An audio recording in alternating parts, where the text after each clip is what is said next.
Welcome to our college admissions panel. We are delighted today to welcome 5 college admissions professionals.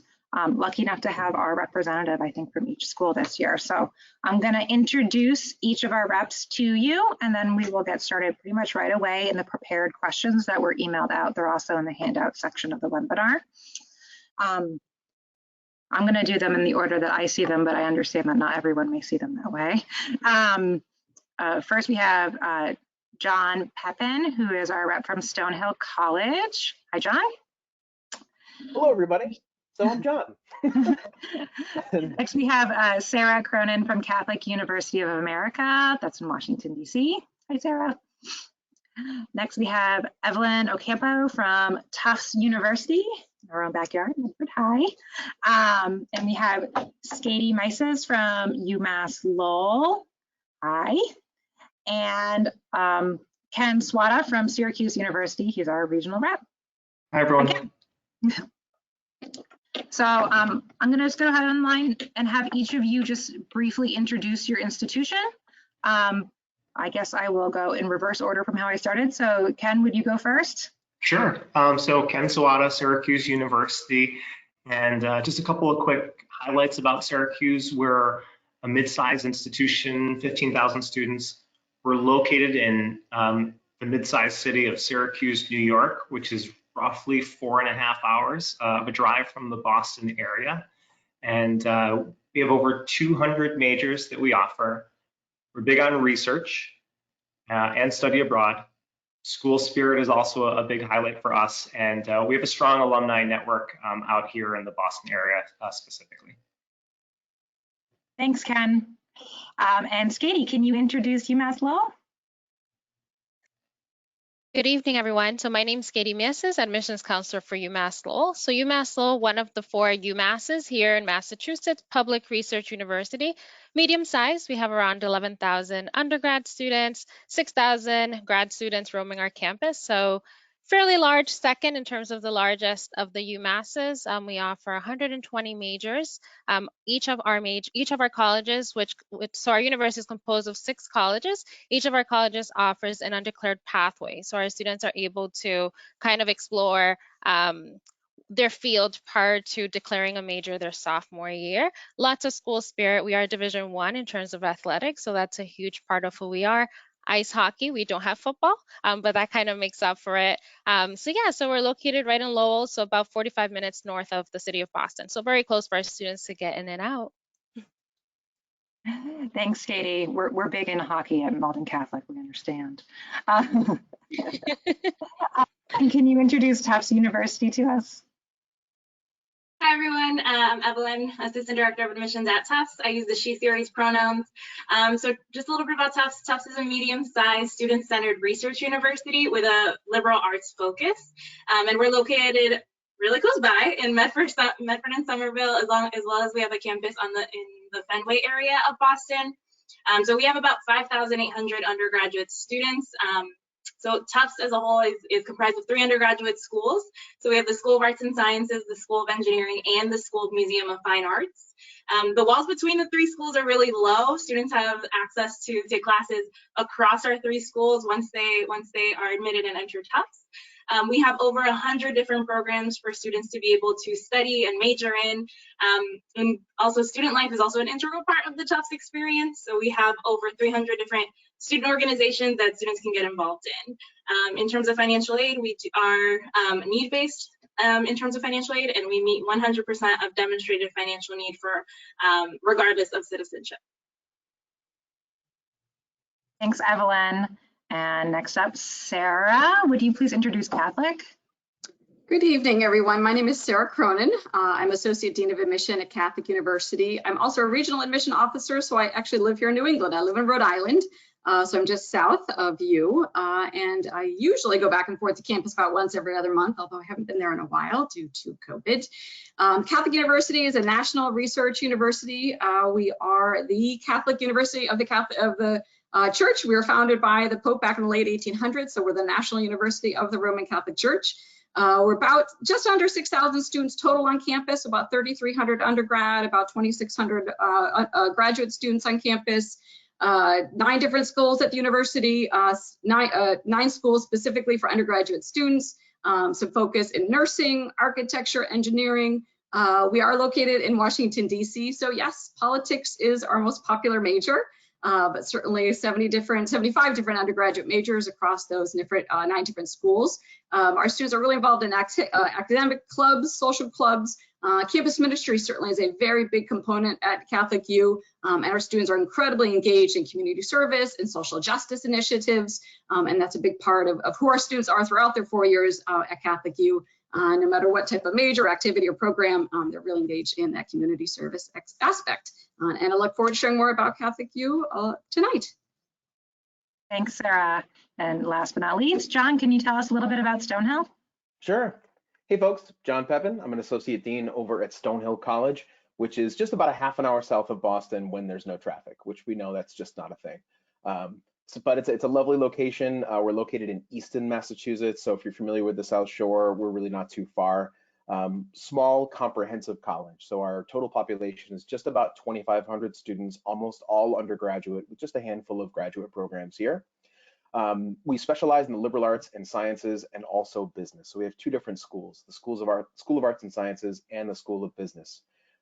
The experience at Stonehill is that you will know your professors well. The average class size is 19, the student faculty ratio is 11:1, and we focus on understanding who our students are and meeting them where they are and helping them figure out their educational goals. We're known for a large percentage of our students that study abroad in non-pandemic years, high percentages of students who take an internship both here and abroad and around the country as well.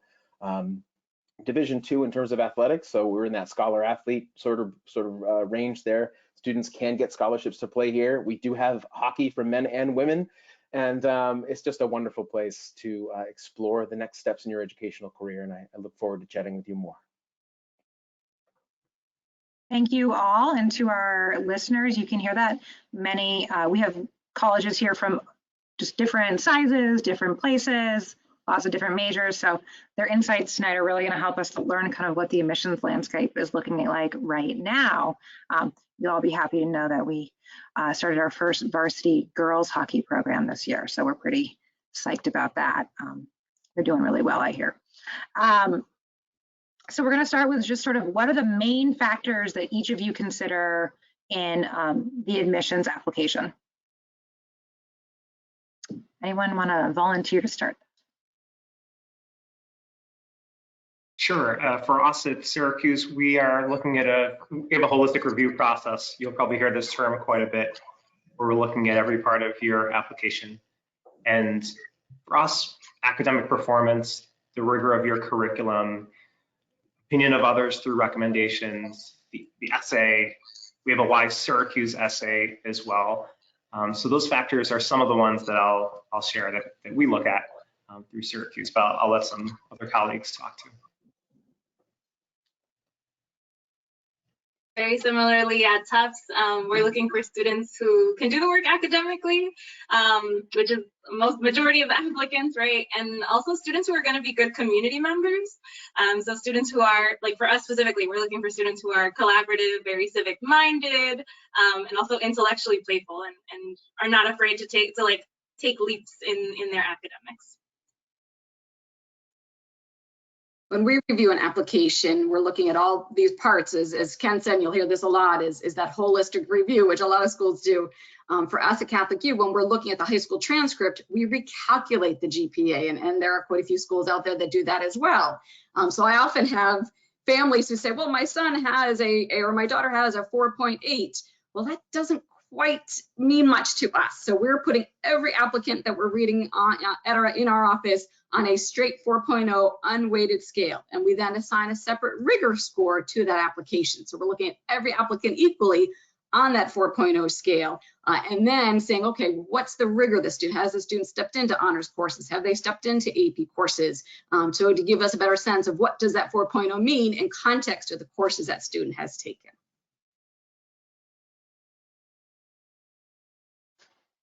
Yes, it's basically the same for us. We also follow a holistic approach. We are looking into your high school transcript.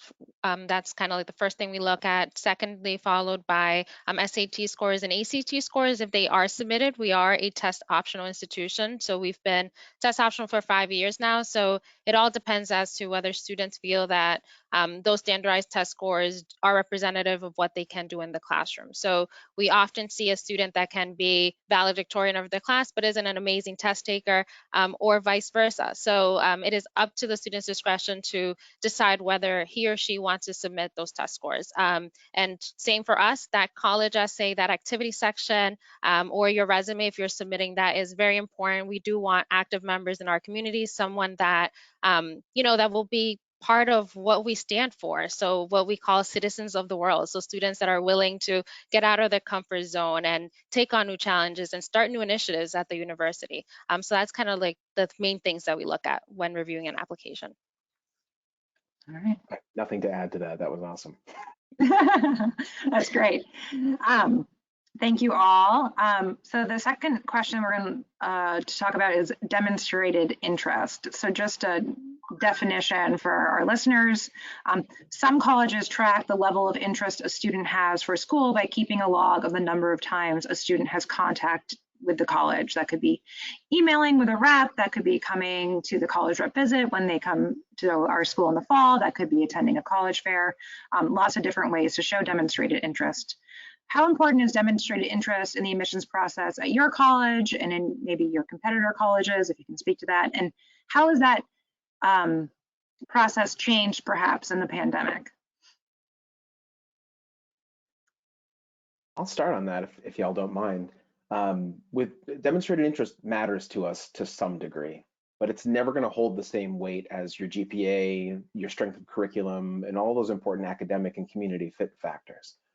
However, if our team needs to make a difficult decision as to whether to take a chance on a student, especially if they're near the margins of admissibility, interest could play a factor. Are they engaging with our virtual options, this year? Are they logging into webinars? Are they contacting their counselor? Are they telling us what they're excited about? Do I know the student by name? That can make such a big difference when I advocate for a student in our committee process. If maybe by the numbers you don't look admissible at first glance, but your counselor knows who you are, you've shown interest and engagement, maybe you have an upward trend in GPA. These are all the things that I can point to in terms of demonstrated interest when I'm advocating for you at our committee table, saying, yes, this person deserves to be at Stonehill. They've earned the admit. They've shown us that they're ready and that they know a lot about our community. And we know when students engage in these virtual ways and on campus, if they can beforehand and hopefully in the future, they know more about us. They know what to expect. So when they know what to expect, we would see them as potential good community members. So it certainly plays a role, but I don't think it's a primary role for us. And we don't track the number of times you engage. We just, if I know you, that's wonderful.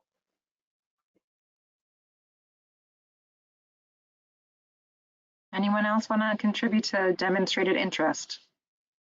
In terms of the pandemic, of course, right now, like with Syracuse, for example, students can't visit the campus. So, what used to be a big way to count towards demonstrated interest would be touring the campus or attending an event on campus. But with that difficulty this year with the pandemic, a lot of colleges and universities have put up additional virtual sessions that are available, opportunities to potentially meet with students, maybe faculty. And so there's a lot out there. And for us, we're tracking the attendance at all of those sessions. So that's something that you can do right from the comfort of your home, which I think is great. And we also offer interviews, and they're optional. But it's a great way for us to get to know students, and also students can show demonstrated interest through that. And I've interviewed Malden Catholic students in the past. So it's something I definitely encourage at least to consider if a school does offer it.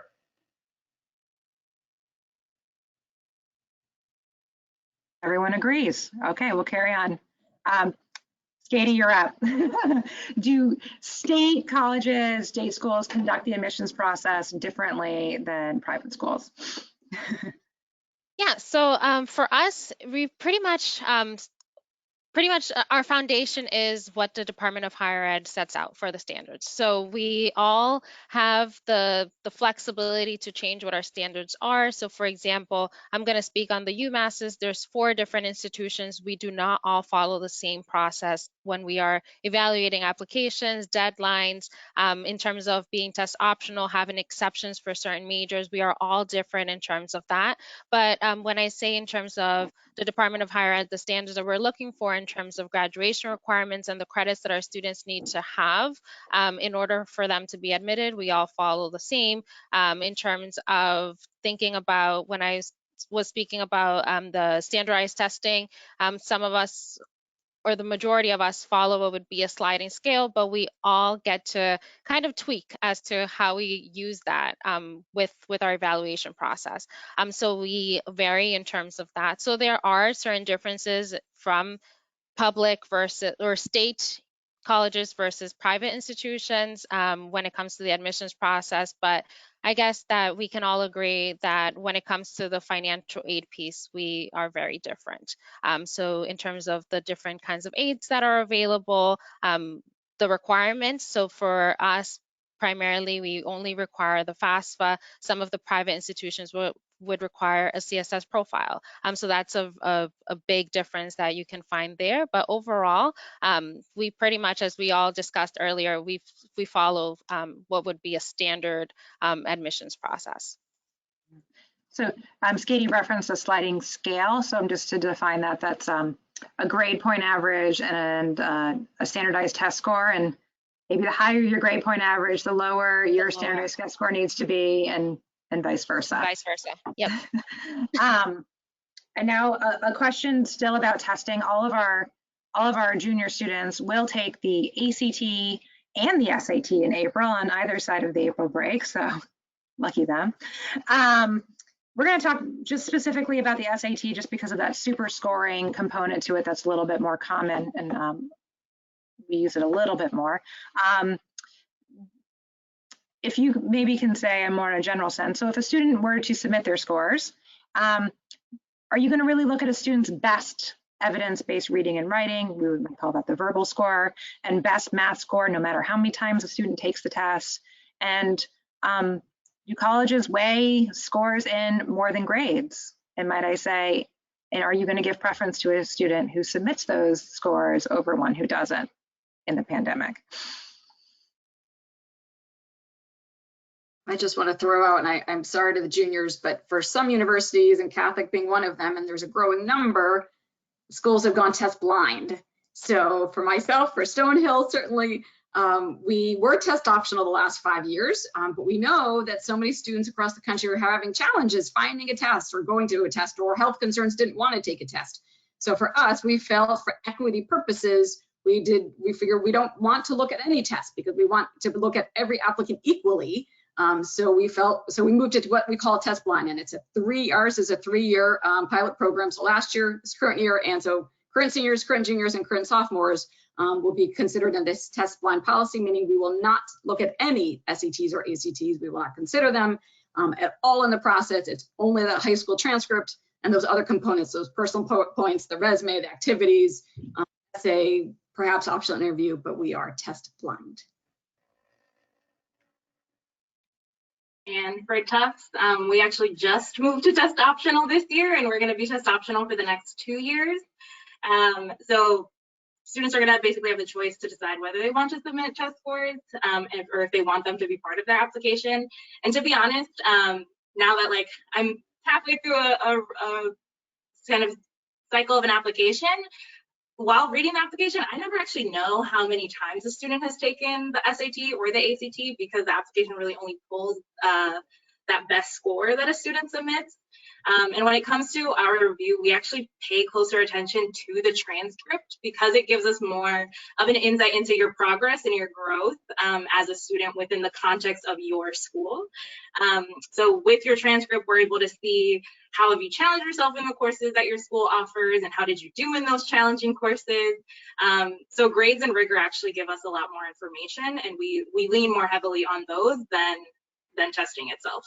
So students aren't at an advantage if they submit testing, or they're not at a disadvantage either if they choose not to submit them.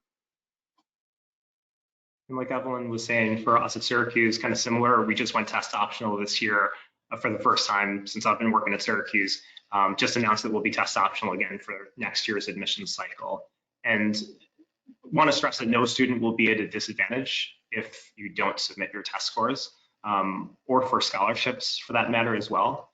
And then, same in terms of taking your highest score. We only see the highest score when we're reviewing files. Yeah, so it's essentially the same for us at Umass Lowell. So as I mentioned earlier, we've been test optional for 5 years now. So students have the discretion of deciding whether they submit them or not. Something that, again, piggybacking on their students aren't at a disadvantage if they submit or they don't submit for us, clearly. But one thing that I find that's really neat is if there is a student that has that higher GPA or their transcripts speak, like I said earlier, volumes as to what they can do versus those tests, we will send them an email letting them know, hey, nudge, nudge, would you like to consider changing to no test? So if your student or you student, if you receive that, nudge, nudge, that is us saying, hey, change to no test. And you can simply, it gives you a link, you can fill it out and you automatically change to no test. So it's kind of like we just throw out those scores that don't quite represent you. So that's a little bit of a huge perk that I believe we have in terms of nudging students to go the other way because their GPA or their transcript carries them over regardless of what their major is in comparison to them submitting the whammy scores. And that's one of those conversations that you'll have with your school counselor, school by where you apply, whether or not we think that score is going to help you in the process based off of what historical data we have, and whether they're not, or maybe it won't, so we won't send it, except to Stonehill and Catholic, where you aren't getting it no matter what. So we're going to talk a little bit about application timing and different ways to apply. So I like to review this every time because I think it's confusing. Students have different times that they can apply to colleges. One way is early decision. Early decision is a binding contract that the student, the college, and the counselor go into all together. We all sign it saying that if you are admitted to that school, you will attend that school and immediately withdraw applications to all other schools. And we take that contract very seriously at Malden Catholic. Then there is early action, which is similar in that it is early. These deadlines are usually in November, sometimes as late as December, and sometimes as early as October 15th, but never earlier. But early action deadlines are quite different. Other than that they are early, they are not binding, right? So you can apply early, you'll just hear a little bit earlier, usually around the holidays, and you still have until the spring to decide where you're gonna go. And then regular decision, which is that sort of mid-winter deadline that is sort of the end. I guess I will also say there's also something called rolling admissions, which is another program where students can have their application submit, and as it comes in and is completed, the admissions office will review it and send out a decision. So it's not based on necessarily on deadline. That being said, if you are applying and their class is full, then you can't get in. So what policies do your schools have? What are the advantages of such a program for the student and for the college? And does applying early, either early decision or early action, increase one's chances of getting admitted? And have you seen any changes among student applications in the pandemic?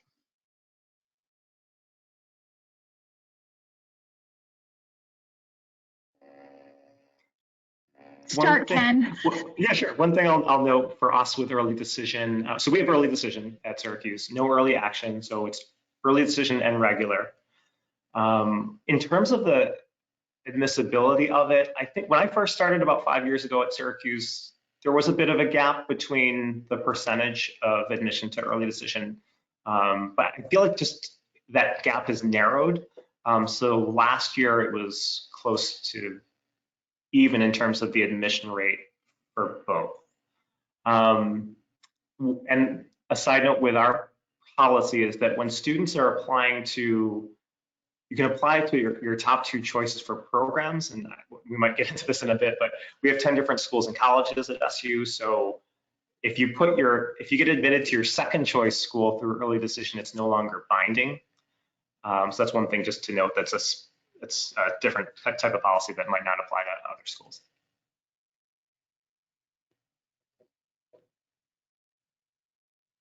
Yeah, Catholic University, we have early action and early decision 1. Both of those are November deadlines, and you hear by mid-December.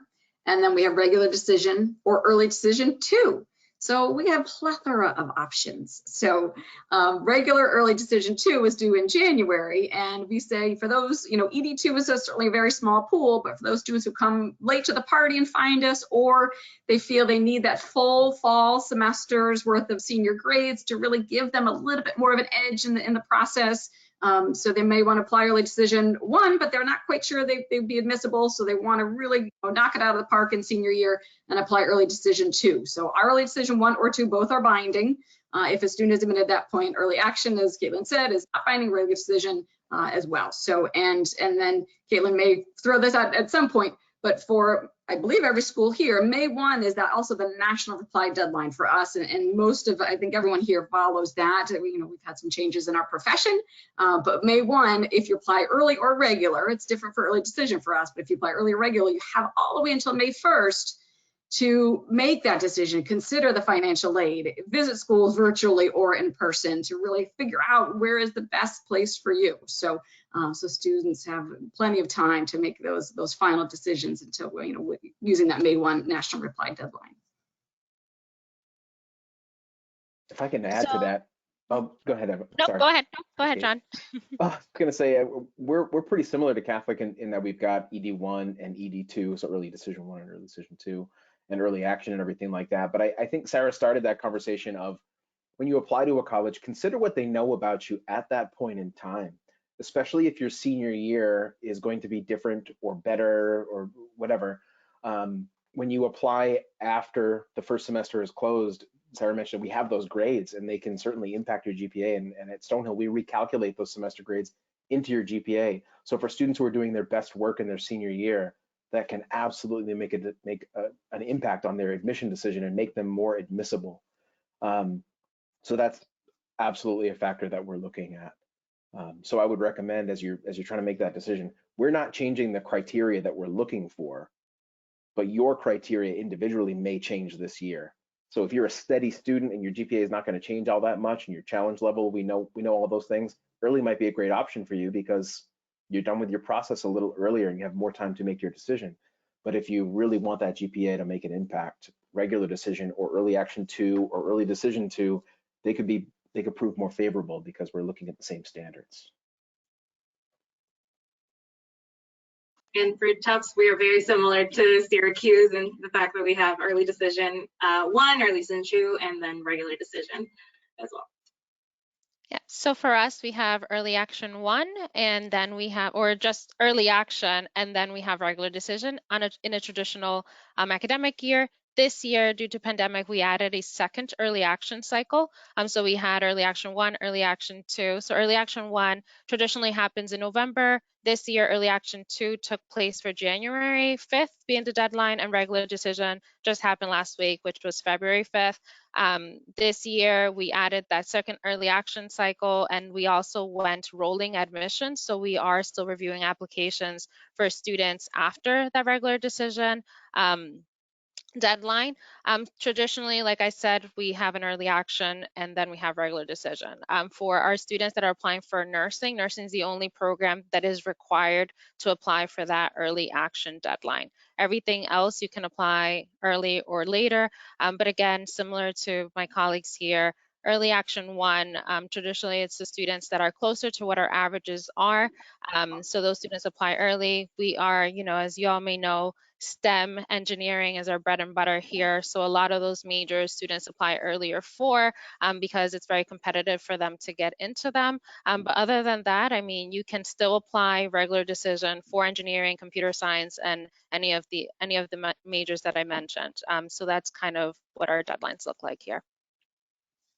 Yeah, it's always great to kind of keep in mind that some programs like nursing might have extra early deadlines. and generally would be considered probably one of the more competitive programs in a school. It's one of those schools I tell students, you can ignore their regular admission standards, they're going to have their own. At each of your schools, who's reading the applications and who's making the admissions decision?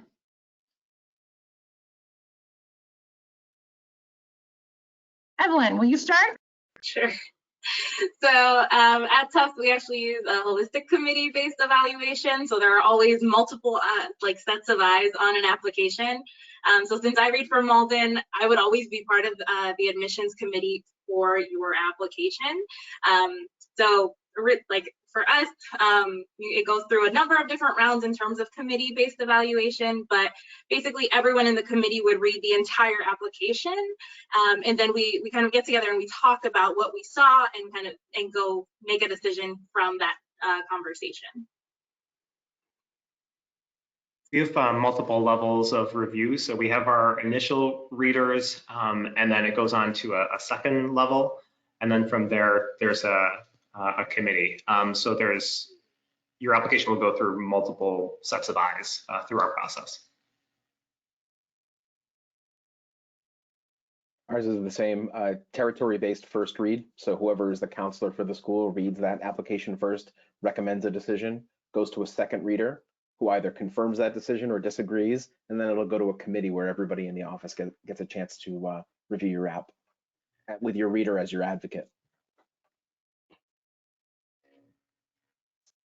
So for us, it's a little different. So for us, it's the initial reader. So in that case, the counselor for your school. So in that case, I would read your application. I make the decision right away, and then I make a decision, a predictive decision. It goes to a second pair of eyes.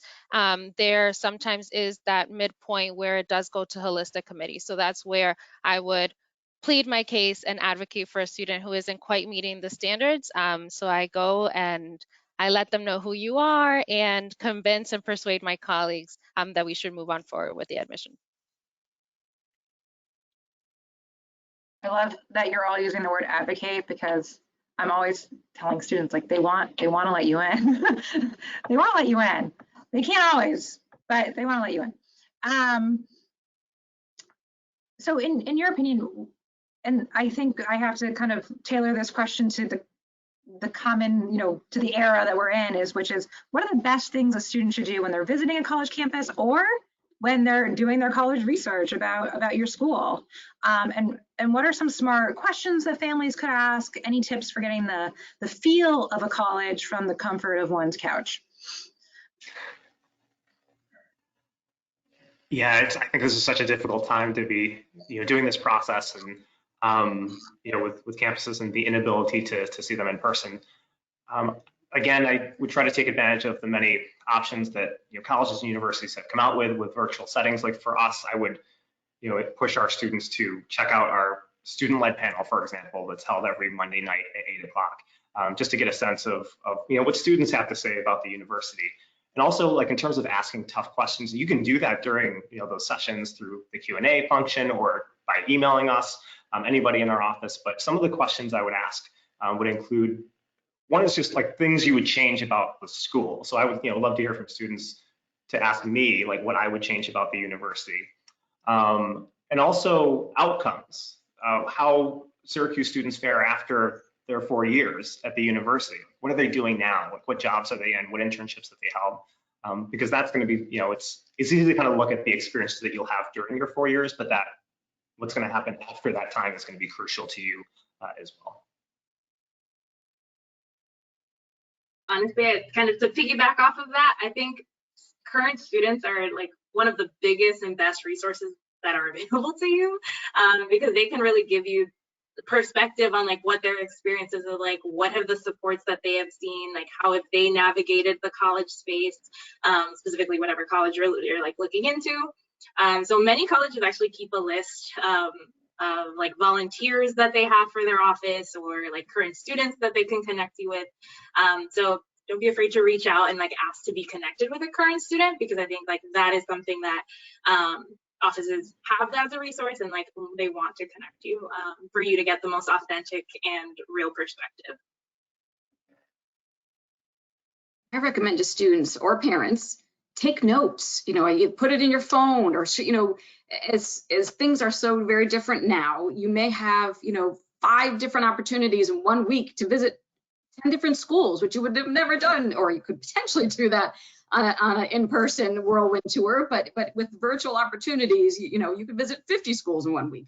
I wouldn't recommend that. However, I would recommend writing some things down, throw some notes in your phone or wherever it is for you, because you're going to get a lot of information coming at you about residence life and student life and academics and the admission process. And if you can write some notes down to keep track of what you're hearing, where you're hearing it, who you're hearing it from, and then from there, you can then tailor, hopefully this summer, perhaps some visits, or digging a little deeper into some other virtual visits, or whatever it might be. But if you could take some notes now, I think it will benefit you down the road as the student, as the parent, weeding through all the information that you're receiving now will help you, figure out a little bit more and tailoring that list a little bit further as you go through the process. All right, so I'm going to combine 9 and 10 together, which is, does selecting a specific major influence an admissions decision? If your school has different schools and colleges, is the review process the same or different because of that? Do you apply directly into that? Do you have different requirements and standards for different schools, colleges, and programs, a la nursing?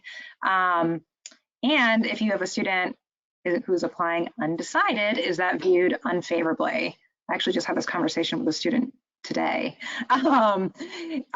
If I apply undecided, does that mean I won't get in? Can they still get in?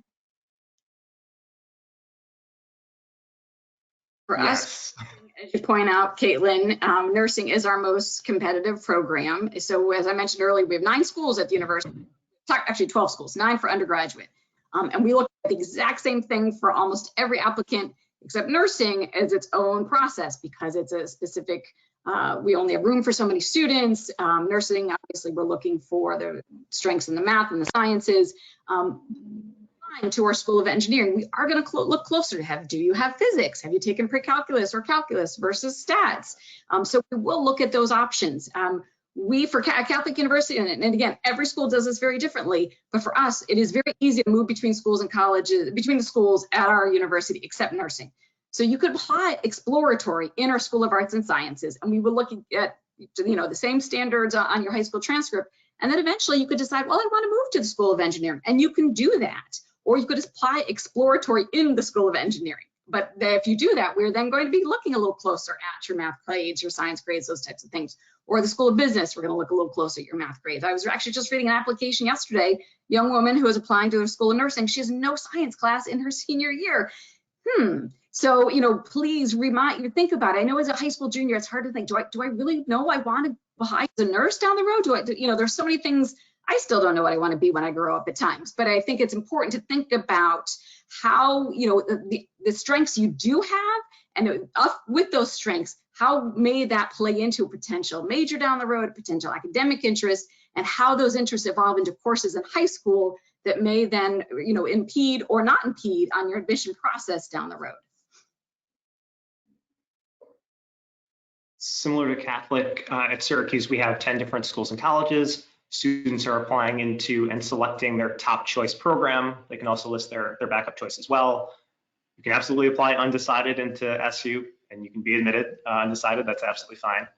For our admissions review process, I didn't note this earlier, but we review not by high school, but by school or college within Syracuse. And admissibility to our programs, it can definitely differ from program to program. Just some examples, like architecture can be a 30% admission rate, communications right around that same one, 30%, whereas arts and sciences might be closer to 50%. So it can make a difference as to what major you're applying to for Syracuse. For Tufts, really the only one that we're actually looking to see if you have those math and science courses are for our School of Engineering. Outside of that, or when it comes to like putting undecided on your application, that is completely fine. We're not expecting you to know exactly what you want to do when you get to college. Every single student that starts at Tufts or matriculates at Tufts comes in as undeclared, and they have a year or 2 years even, depending on the school that you're applied to or that you're get admitted to actually declare your major and decide what you want to study. So you do have that flexibility. So even if you do put undecided on your application, you absolutely have the opportunity and you still can be admitted to the university as a whole. And then even later down the road, we do have an internal transfer process where you can transfer into the School of Arts and Sciences or the School of Engineering or you know, vice versa. So that is something that we do offer students as well. Yep, so for us, students apply to, they select a first and a second choice major, and we evaluate that way. If a student selects 2 STEM majors as first and second, then they have the opportunity to choose a third, which we would look at if the student isn't meeting just their first and second, which is in the STEM altogether.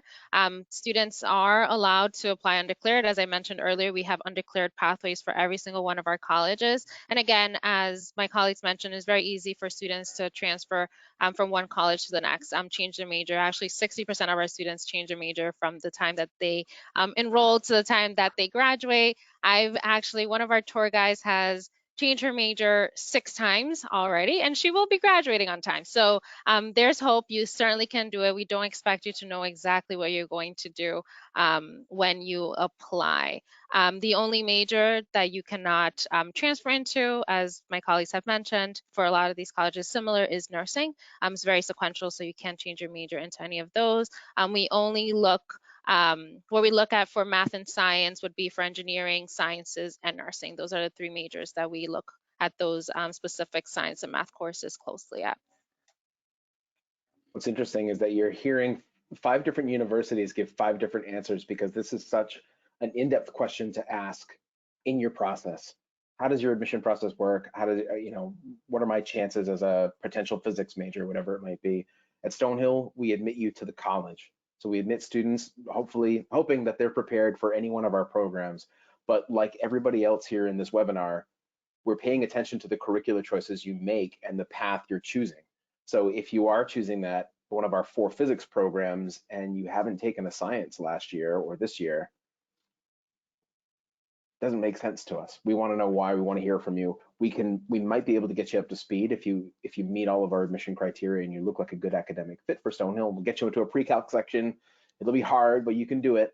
But it's a very different answer for each individual university that you work with. So these are great questions to ask as you build out that college list. Yeah, you would never see a student at MC not have science in their junior year, sir. What are some common errors that families make in the college search process and tips to avoid them?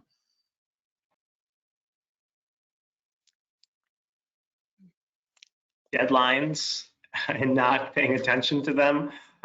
Usually every year I feel like on January 2nd, I get a handful of emails saying, I was trying to upload my portfolio for film and Slider, or no, I'm not gonna mention anything, but some program, it was slow to upload it. I couldn't do it. So just try not to do it the day that it's due would be my request. And that's, you know, with financial aid too, thinking about different deadlines that schools can have for that. And I'd like to say a common error or something I would recommend families try to consider is don't let location or distance from home eliminate your options. Ken and I are part of a group that regional admission officers who all live in New England, but all represent universities outside of New England.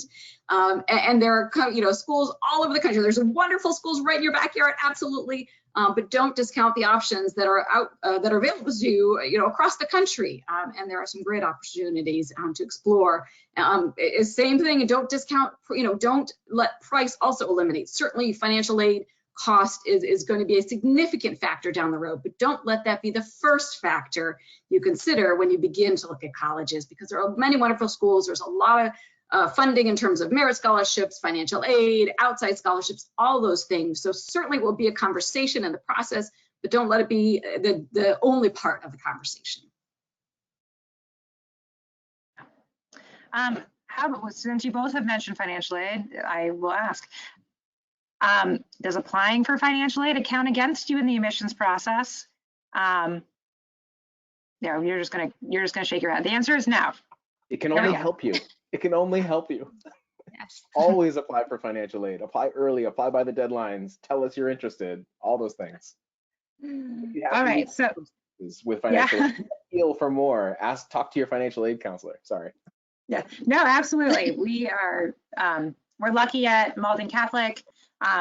If you didn't notice at the headmaster's update last 2 weeks ago, we put out our Paying for College pre-recorded webinar that I did that goes over the financial aid process and provides a primer on what that means. And then in students' senior years, we encourage families to come to our FAFSA night, which is for senior families and it's a line-by-line overview of how to fill out the FAFSA that's run by the Director of Financial Aid at Tufts, Pat Riley, who's delightful and has been doing that for us for something like 30 years, which is really cool. Let's talk a little bit about athletics. I know I have divisions across the board, I think, here tonight. So if a student's an athlete, they're interested in playing D1, D2, D3, how does that affect my admissions? How does it work? Syracuse, we're Division I. We have an admissions rep who works with the coaches directly as far as the admissions process goes. One thing to note about our process is that every student, regardless of whether you verbally committed or what the coach has said, you still have to go through the admissions process. Even we have a coach that's been at Syracuse for 40 years for basketball, and even his son, Buddy Boeheim, who went to Brewster Academy for his post-grad year, still had to apply to Syracuse. So there's nothing that's automatic. You still have to go through the admissions process. Yep, same for us. You still have to go through the admissions process. We have 2 liaisons within the admissions team that work closely with the coaches and also making sure that everything that has to do with the NCAA, everything is taken care of and covered. Making sure there's no mistakes and no surprises at the end of it. But if a student's interested in, we are Division I, by the way. If a student's interested in being recruited or learning more about this process, they can go right on the website. So it's goriverhawks.com, and there is a questionnaire that a student fills out there that automatically sends an alert to the coach, and then they'll be in touch with you. So that's how it works. And then after that, it's just an ongoing conversation between admissions, the NCAA compliance team, and the coaches.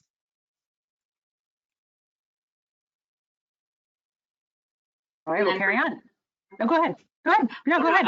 Very similarly, for Tufts is a Division III school, so they still go through the same admissions process, and we want to make sure we're setting up for success. So basically, you would be in contact with the coach, and the way that it works with us is we do have liaisons within our office that would talk to the coach and make sure that we understand who the coaches are supporting, and then coaches basically just give us kind of these are the students that we are supporting in admissions. So it's just one factor that we take into consideration in the overall process. I guess I should just ask this question. Can I be a really good athlete and not a good student and still get in? You still have to do the work when you get here, right? It's not going to bode well for you in your first semester. You're a student first and then an athlete. So you're a student athlete. So certainly that's why you have to go through that admissions process. All right. How has the admissions landscape changed in the last year? And what are the trends? What do you see happening? What do you see staying? Is test optional here to stay, or test blind for that matter? Test optional is certainly staying for us. I mean, we've been test optional, so certainly staying. I hope it stays at Tufts. That would be my dream. Yeah. I think colleges are learning that they can read applications without needing a test score, and we've seen this across, in all our literature and in our profession. There's many conversations that colleges are you hear from deans and directors, can we make these decisions without this specific piece of data? And I think colleges are finding they can. we were optional for 5 years and really figured out a way that we can admit successful students who will be successful in 4 years. Well, if we can do that, why do we need the score at all?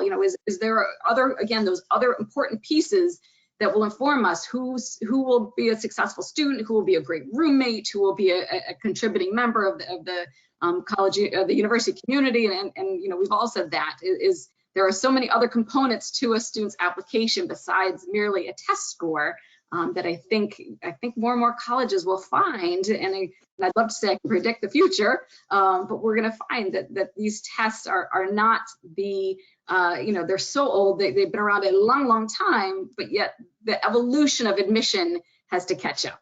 And I hope that evolution of admission is at the point where these other important factors far outweigh this one test, Saturday morning test or Wednesday afternoon test or whatever it might be. Yeah, I've really enjoyed reviewing for us test optional for the first time this year, and just putting more emphasis on students' activities and the rigor of a student's curriculum, which we took into account before, but it's just nice placing more emphasis on those things. All right, what do you wish applicants knew about the process? Like what do you wish they knew when they sent that application in? I wish they knew they could reach out. This is the case in my office, and I think it's in many schools, but not every school certainly. I wish they knew they could reach out to me anytime with a question, with a thought, with a concern. I have so many students. We have our general CUA admission email page, and students email that page with a question, yet I'd already been in touch with them at some point, yet they don't reach out back to me. They go back to our general admissions email and think, no, I'm here for you. This is, again, as you say, as we've all said, I'm your advocate. And I'd like to, I love talking to students, especially when I'm sitting in my living room for the last 10 months. I love engaging with students. So I wish students knew at any point in time, if they have a thought, a question, a concern, please find me or my colleagues. I know, everyone I know in admissions, and I've been doing this a long time, as Ken hears me say, I've been doing this a long time. Everyone I know in this field, we do this because we really enjoy engaging with students. And so I wish parents and students knew how much we welcome that communication. What she said. There it is. 100%. Any common mistakes students make on their applications? Not sharing more information when there's a red flag, I guess you could say. And I don't want to necessarily call it a red flag, but if you have 1 year of high school or 1 semester of high school where you just absolutely did not do your best work and something was going on behind the scenes, it's so helpful for us to be able to know that. So then when we get in that committee process, we can talk to our colleagues. Their grandparent passed away and they were so close to them and they were a caregiver to them in their home, and that really impacted their semester or their year. If I don't know that, I can't advocate for you, and then you're just kind of a plain GPA without much depth and information behind it. So don't be afraid to share those things. They're not a weakness for you. Life doesn't stop just because you have a test on Friday. We know that. We're all human beings. And we open your application not looking for a reason to deny, but for a reason to understand you and be your advocate and hope to admit you. We're always looking for a reason to admit, because we're so glad you applied to our schools. I think I've seen, oh, sorry, Evelyn, go ahead. No, go ahead, Sarah. Okay. I would just say, at Catholic U, we have on the Common App, we have a supplemental essay question. It's optional. Why Catholic University? But I've read a few this year, and I love Catholic University, and I really want to go to Stonehill College. So I highly recommend proofread those essays, those supplemental essays. I have a colleague at American University. She loves to talk about the student who wrote this essay all about his soccer couch. Well, couch is a word, but he's writing about a soccer coach. Yet, so, spell check didn't catch that error. He's writing all about a soccer couch and didn't, realize that couch and coach are spelled similarly, but they're not the same word. So proofread. I get that often. Students applying to UMass Lowell, but then I get Amherst, Dartmouth, Boston in there. Yeah, so Proofread. And I would say use your counselors for that. I can't tell you how often I proofread, and we go so far beyond soccer coach and couch. We fix commas sometimes. Um, um, and I will say that the other thing I will maybe say is that optional essays are good to do. Yeah. They Yeah. are important. Definitely. And one optional essay that students had to do this year that I haven't heard, but I assume will be in the Common App next year is the COVID question. Have any of you seen that used well, not well? So for us, it's there, similar to what John was just speaking about. So for students to share how they have been affected by it. I mean, we've all been affected, but for others, it's been something more significant than just having to, not that it was something simple, but adjusting to remote learning. I mean, students and families have had to overcome many obstacles and challenges. So for us, we have that question there so students can disclose that information so that we are aware why there's a dip in their English class or, whatever changes are going on with the students' academic progress. So we have, that is live on our application right now. Yeah. And I had a great conversation with Skady, was it a month ago or so? Yeah, a month ago. And a lot of our students, a lot of our seniors had answered the COVID question and talked not just about sort of the challenges of it, but some of the things that they, I don't know, took advantage of. Yes, lessons learned and how they have, helped out in the community. I mean, amazing, amazing. And I was telling Caitlin that this is, I mean, I oversee all of the Boston schools, but Malden Catholic certainly very, very impressive with those responses. I think in lieu of test scores, in lieu of other things, when you can share something about yourself and give another kind of insight into who you are, and we've all grown from COVID times, from the pandemic, that's a great thing. And I think the last question is a little bit about activities. If I'm a junior and I don't have a lot of involvement, or maybe I'm an athlete, I have a question with this. If I'm an athlete, but I'm not the best athlete in the world,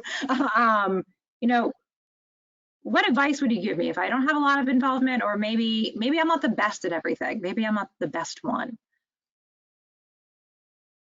So I always tell students it's quality versus quantity. And everything counts. And I'm always harping about this because I run into students that are like, well, I don't do anything. I just babysit after school. Just that is huge. There's tons of skills and things that I can pull out of that.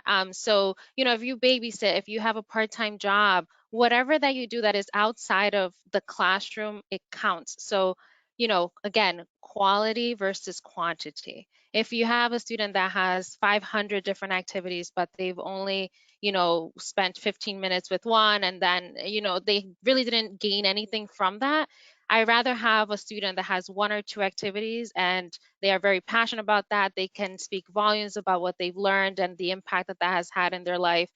So everything counts and everything matters. So make sure that you put that on there so we can learn about it. I always tell students that you have been taught by your parents to be humble. This is not the time to be humble. It's very hard not to be humble. When we do interviews, I've done some virtual interviews this year and certainly in person in the past, it's difficult in these settings to talk about yourself. However, if you can practice doing that at home, practice with mom or dad, or practice with your English teacher or Miss Oates in school, practice talking about your strengths, your interests, those few activities you've really been involved in or that you love, or your crazy job that you have babysitting for these 3 little kids, whatever it might be. If you can practice, talking about yourself, it's not easy, but if you can practice that, then it gets even better sharing that information on your resume and your activity list, and through an interview. So now is not the time to be humble. It's not easy, but certainly you need to toot your own horn right now, because nobody else, well, your school council will do it for you and your teacher recommendations will do it for you, but you really need to do it for yourself through this process.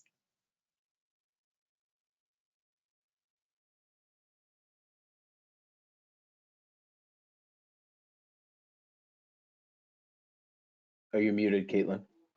It always happens once. We talk to students about that in school counseling too, and we might be discussing their activities list and what they're putting on there and what they're telling us they're doing, and I'll be like, well, what else do you do? And they're like, well, I have a job. And I'm like, well, that's a big deal. Or I play for a league outside of Malden Catholic, and I say, well, that's okay. I won't judge you for that. That's great. Like, we want to know, what did you do in the summer? Like, what home responsibilities do you have? Is there a reason we care about activities? Admissions reps, why do we care about what they do? We want you to be a good roommate. We want you to be a good citizen on campus. We want you to be a good student in the classroom. But we want to know that you're going to be a contributing member and also a good roommate. You might have to teach somebody how to do laundry. Believe it or not, yes. As a former resident director, I will say that that's a very important skill. You were? Me too. Sorry. Ken still's one. Sort of. If anyone has any questions out there and they want to put it into the questions box, please do so. We do have just a couple questions that are in right now, if you guys can stay on for just a couple more minutes. A question around financial aid, and does early admission affect financial aid? Especially if maybe admissions decisions come out a lot later than the applications are due. And I might add just to that, does early decision affect financially?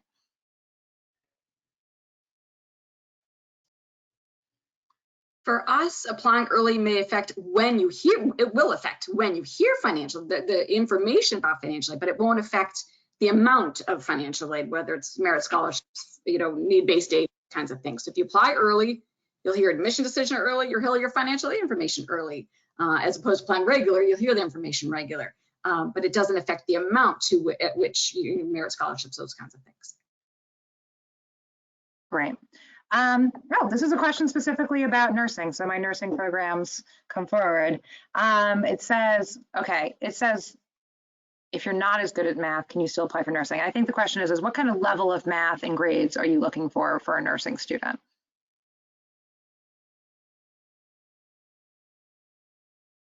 What would be? Katie, do you want to go first? Yeah, so for us, overall, we're looking for a student to be pre-calc ready. So that is what we're looking for in terms of the level of math. I will say on average, the average GPA for students admitted into nursing has been a 4.0. So certainly, students are high up there, are students that are being admitted, and that is a weighted, recalculated GPA. Yeah, for us, every once in a while, I'll see a student who is admitted who doesn't have pre-calculus. Maybe they chose statistics rather than pre-calculus. And if all the other pieces are strong, they go to English grades and science grades and anatomy and phys, those kinds of things, then that student, may very well be admissible. For us, every single nursing student has to take a math exam in their sophomore year. And it's a computer-based exam. It prepares you for your NCLEX down the road. So we need to make sure you're ready for that math exam. You have to pass that exam by 75% or better to then continue on. But I think it's certainly, math is not going to be the end all, but it certainly will be a piece that we'll look at as we're reviewing the application. But certainly, if you have strengths in other areas, a weaker math score may not be a complete deterrent. Okay, awesome. So the next question is around interviews. So I think the first thing I'm going to do is, by a show of hands, how many of you conduct interviews for admission? 4 out of 5. Yep, no interviews at Umass Lowell. And how much does it impact your decision? Our interviews are evaluative, so we do take it into account when we're reviewing your file. It's one of the several factors that we're looking at as part of the process. For Tufts, our interviews are optional and they're done by our alumni. So the alum actually just do a quick write-up of the conversation, and they are just another part of that, like the application that we consider, but it's not a make or break decision. Ours are non-evaluative. They're more a chance for you to connect with your admission counselor and just get to know each other. We love those conversations. Same at Catholic. Yeah. So non-evaluated would basically be like they're not going to use that necessarily in the process versus Syracuse will, they're going to put it a little bit into the factor. I may take on this one. On the Common App, how would a student provide extra clarifying information about themselves as recommended? At the end of the Common App, there's a section called additional information. And for a lot of students, there's nothing to put there and we put nothing. But if you have one of those semesters that was really strange or something else you want to tell, and you want to provide clarifying information, that's where it goes. For students who go into engineering, would gender make a difference in their acceptance, right? Are you going to accept more women than men or more men than women, or what percent of women versus men get accepted? That's a tough question. So for us, certainly no preference. In the past years, we have had initiatives to empower more females to enter or apply for enroll in these STEM fields. So for engineering specifically, there's a program called RAMP. So this program allows females that are admitted to come on board to campus 6 weeks in the summer. They take some classes that they get credit for, and they also get some hands-on experiences with some of our partners. And our partners being, some of them being Raytheon, iRobot, some of those companies and labs work closely with that specific cohort. But it is not something that we're like, you know, that there's a preference as to admitting this many women versus men. Okay, this is a question, I guess for my close schools, so Tufts, Umass, Lowell, and Stonehill. Can you speak a little bit about residential versus commuting options for students? So for Tufts, we actually kind of in a normal year, right, like pre-pandemic times, we actually had a 2-year residency requirement where students were like they had to live on campus for the first 2 years. And that's really was based because we wanted to make sure that you were integrating into the Tufts community, building like community and among the rest of the first year class. Now with the pandemic, we did give students the option to complete like their first, we do it semester by semester, but they can also do that from like on a remote option. So for us, you are not required to live on campus. We are, especially where we're located, we have a lot of commuter students, but then also residential as well. Last year, we had 90% of our first year class living on campus. So certainly, even though we are in the city and we do have a lot of transfer and commuter students, that does not mean that we are not a residential campus. So again, it's fluid in terms of the number of the percentage of residential and commuter students. Certainly commuter friendly. We have lounges for our students that are driving in onto campus. You can park on campus. You know, there's lockers where you can store your books and things like that. So you are not required to live on campus. It's up to you and what works for your family. Yeah, for Stonehill, in a non-pandemic year, about 90% of our students choose to live on campus all the way through their senior year. We don't require it. We don't care where you live, as long as you come to class. That's the main thing. But we also guarantee housing all 4 years. So if you want to be here, you're certainly welcome to. And every student's entitled to every advantage that you have. So even as a commuter student, you're still open to all programs, all lounges, all. If you want to have a dining plan, you can. A lot of freedom in that. So this is asking, for those who allow commuting, would commuting versus living on campus affect financial aid? So I'm going to start with a baseline here, which is that when families fill out the FAFSA, the free application for federal student aid, they will indicate to which schools to send that document and whether or not they intend to commute or be a residential student. Obviously, there's a different cost of attendance if you have a room and board added to the cost, but your financial package is usually based on which way you indicate that it would come in. Any further notes on that? Nope, you covered it. My only recommendation to families always is that if you are undecided and you're not sure if you're fully going to be residential or if you're going to be commuting, I always tell students or families to put in there that they are living on campus so they can kind of get the general idea and see what their max financial award will be. It is always easier to move from being residential to a commuter versus the other way around, because once we kind of create that award, you're awarded a certain amount of aid, or, thinking about residence life and the number of dorms and where you're going to be living and all that. It's always easier to move away from being a residential student versus the other way around, especially now with COVID times. There are certain protocols in terms of social distancing standards and how many students within a suite and things like that we need to account for. Okay, so this says, what is the cost for living on campus at Tufts? I think I'm going to reiterate what Evelyn said, which is that Tufts meets full need. Evelyn, can you tell us what that means exactly?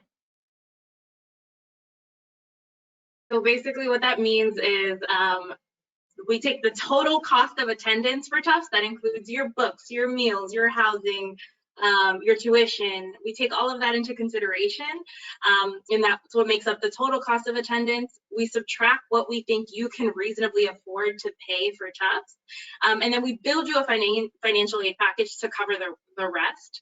So that can include grants that you don't pay back, loans that you do pay back, work study, and that's basically what we mean by we want to make sure we're covering 100% of what you need in order for you to attend Tufts, or for it to be a financially affordable option. All right, so I think we have hit what I call the limit of webinar time, which is 1 hour and 15 minutes.